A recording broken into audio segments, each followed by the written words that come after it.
Hi everybody, welcome to Bayside Rock. Today we're going to be doing a maximal finger strength isometric load test.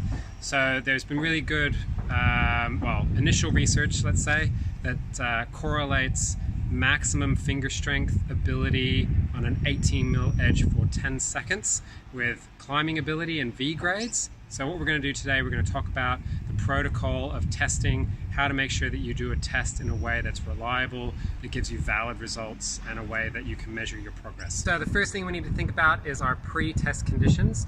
So one of the things that you want to make sure is that you haven't had caffeine or alcohol in the last 24 hours at least, that you are coming off of a rest day, so you've done no training the day before, you've got good skin condition because of the contact strength, you're feeling relatively good, not too sore or delayed onset muscle soreness from the training previous to this, specifically in the shoulders and forearms, so that you're feeling fresh and ready to make sure that you can do your very, very best today. The other thing that we want to make sure that we do is we do a climbing specific warm-up, so that we are pretending that we're getting ready for a bouldering session. So you're doing a bouldering session warm-up for at least 30 minutes, getting ready for the maximal finger strength test, and you're going to make sure that you do the strength test prior to your climbing session if you're planning on doing a climbing session that day.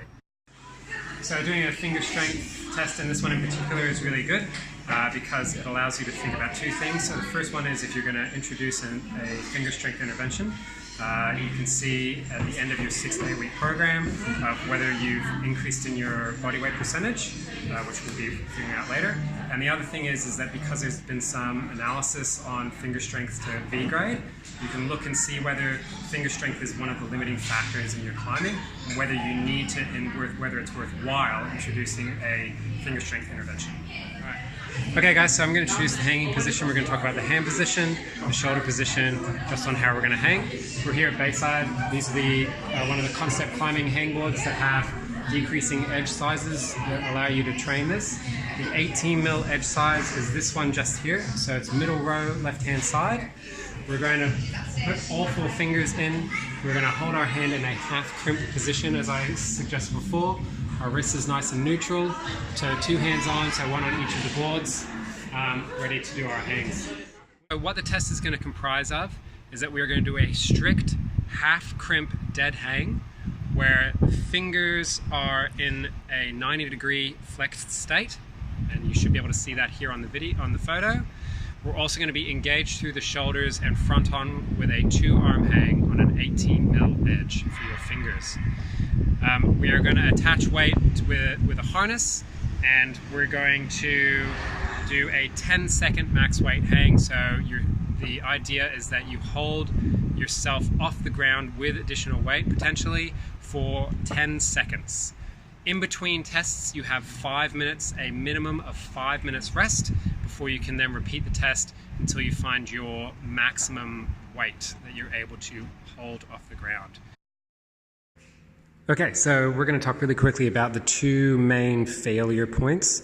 So with this test, we're going until voluntary failure, typically, so that the athlete knows what their maximum weight for 10 seconds is. The other 2 ways that an athlete or the person being tested can fail is through their shoulder failure, where the shoulders move from a good position into a relaxed position, as you can see here, or when the fingers go from a half crimp position into an open crimp position. So we want to make sure, in particular, that the index finger is staying at that 90 degrees flexed position of a half crimp.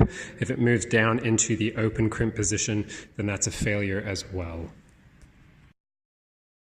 Okay, so that's the testing protocol for an 18mm 10-second max weight hang that should be looking at your maximum finger strength. What we did is we ran through that, trying to find our maximum somewhere in between 4 to 8 reps. We ran the test yesterday, and we found that our maximum weight was around the 5 rep mark, with a 5-minute rest in between each attempt.